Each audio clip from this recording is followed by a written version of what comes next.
ಪೂರ್ವ ನಗರ ಪಾಲಿಕೆ ವ್ಯಾಪ್ತಿಯ ಎಬಲೂರು ಜಂಕ್ಷನ್ನಿಂದ ಟಿನ್ ಫ್ಯಾಕ್ಟರಿಯವರೆಗೆ ಪಾದಚಾರಿ ಮಾರ್ಗವನ್ನು ಅತಿಕ್ರಮಣ ಮಾಡಿದವರಿಗೆ ನೋಟಿಸ್ ನೀಡಿ ದಂಡ ವಿಧಿಸುವುದರ ಜೊತೆಗೆ ಒತ್ತುವರಿ ತೆರವುಗೊಳಿಸಬೇಕು ಎಂದು ಪೂರ್ವ ನಗರ ಪಾಲಿಕೆ ಆಯುಕ್ತ ಡಿಎಸ್ ರಮೇಶ್ ಅಧಿಕಾರಿಗಳಿಗೆ ಸೂಚಿಸಿದರು.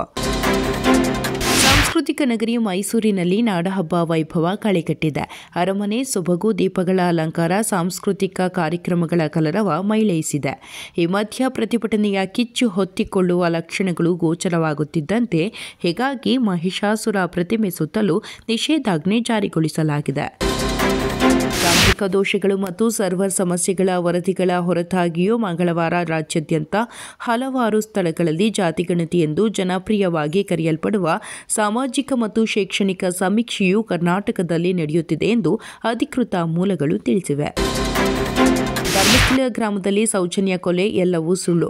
ಧರ್ಮಾಧಿಕಾರಿ ವೀರೇಂದ್ರ ಹೆಗ್ಗಡೆ ಅವರನ್ನು ಒಂದು ದಿನವಾದರೂ ಜೈಲಿಗೆ ಹಾಕಿಸುವುದು ಬುರುಡೆ ಗ್ಯಾಂಗ್ನ ಉದ್ದೇಶವಾಗಿತ್ತು ಎಂಬ ಸ್ಫೋಟಕ ಸಂಗತಿಯನ್ನು ಬುರುಡೆ ಪ್ರಕರಣದ ಆರೋಪಿ ಚಿನ್ನಯ್ಯನ ಎರಡನೇ ಪತ್ನಿ ಮಲ್ಲಿಕಾ ಬಾಯ್ಬಿಟ್ಟಿದ್ದಾರೆ.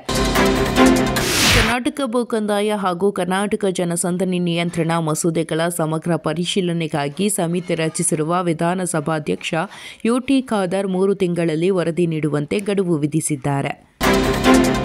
ರಾಜ್ಯದಲ್ಲಿ ಆನ್ಲೈನ್ ಪ್ಲಾಟ್ಫಾರ್ಮ್ನಲ್ಲಿ ಕೆಲಸ ಮಾಡುವ ಗೀಗ್ ಕಾರ್ಮಿಕರು 4 ರಿಂದ 5 ಲಕ್ಷ ಜನ ಇದ್ದಾರೆ. ಇವರನ್ನು ಇಲಾಖೆ ವ್ಯಾಪ್ತಿಗೆ ತರುವ ಮೂಲಕ ಗೀಗ್ ಕಾರ್ಮಿಕರ ಸಾಮಾಜಿಕ ಭದ್ರತಾ ಮತ್ತು ಕಲ್ಯಾಣ ಅಧಿನಿಯಮ 2025 ಅನ್ನು ಜಾರಿಗೆ ತರಲಾಗಿದೆ ಎಂದು ಕಾರ್ಮಿಕ ಸಚಿವರಾದ ಸಂತೋಷ್ ಎಸ್ಲಾಡ್ ಅವರು ತಿಳಿಸಿದ್ದಾರೆ. ನ್ಯೂಯಾರ್ಕ್ನಲ್ಲಿ ನಡೆಯುತ್ತಿರುವ ವಿಶ್ವಸಂಸ್ಥೆಯ ಸಾಮಾನ್ಯ ಸಭೆಯ 80ನೇ ಅಧಿವೇಶನದಲ್ಲಿ ಭಾಗವಹಿಸಲು ಭಾರತದ ವಿದೇಶಾಂಗ ಸಚಿವ ಡಾ ಎಸ್ ಜೈಶಂಕರ್ ಅಮೆರಿಕ ಪ್ರವಾಸ ಕೈಗೊಂಡಿದ್ದಾರೆ. ಈ ವೇಳೆ ಅವರು ಅಮೆರಿಕದ ವಿದೇಶಾಂಗ ಕಾರ್ಯದರ್ಶಿ ಮಾರ್ಕೊ ರುಬಿಯೋ ಅವರನ್ನು ಭೇಟಿಯಾಗಿ ಭಾರತ ಅಮೆರಿಕ ನಡುವಿನ ದ್ವಿಪಕ್ಷೀಯ ಸಂಬಂಧದ ಪ್ರಮುಖ ವಿಷಯಗಳನ್ನು ಚರ್ಚಿಸಿದ್ದಾರೆ. ಗಡಿಪಾರಿನಲ್ಲಿರುವ ಟಿಬೆಟಿಯನ್ ಸರ್ಕಾರದ ಮಾಜಿ ಅಧ್ಯಕ್ಷ ಡಾ ಲೋಪ್ಸಾಂಗ್ ಸಂಗೈ ನವದೆಹಲಿಯಲ್ಲಿರುವ ಚೀನಿ ರಾಯಭಾರ ಕಚೇರಿ ಭಾರತೀಯ ರಾಜಕಾರಣಿಗಳ ಮೇಲೆ ಪ್ರಭಾವ ಬೀರಲು ಮತ್ತು ಆಡಳಿತ ಬದಲಾವಣೆಯನ್ನು ರೂಪಿಸಲು ಸಕ್ರಿಯವಾಗಿ ಪ್ರಯತ್ನಿಸುತ್ತಿದೆ ಎಂಬ ಸ್ಫೋಟಕ ಮಾಹಿತಿಯನ್ನು ಬಹಿರಂಗಪಡಿಸಿದ್ದಾರೆ. ಇಂಡಿಯಾದ ಮಾಜಿ ವಿಕೆಟ್ ಕೀಪರ್ ಮತ್ತು ರಾಯಲ್ ಚಾಲೆಂಜರ್ಸ್ ಬೆಂಗಳೂರಿನ ಮಾರ್ಗದರ್ಶಕ ದಿನೇಶ್ ಕಾರ್ತಿಕ್ಗೆ ಭಾರತ ತಂಡದ ನಾಯಕತ್ವ ಸಿಕ್ಕಿದೆ.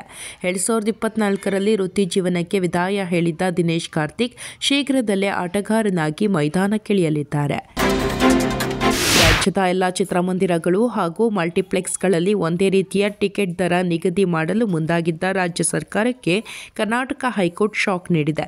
ಇತ್ತೀಚೆಗಷ್ಟೇ ಎಲ್ಲ ಭಾಷೆಯ ಸಿನಿಮಾ ಟಿಕೆಟ್ ದರಗಳನ್ನು 200 ರೂಪಾಯಿಗೆ ನಿಗದಿಪಡಿಸಿ ಸರ್ಕಾರ ಆದೇಶ ಹೊರಡಿಸಿತ್ತು.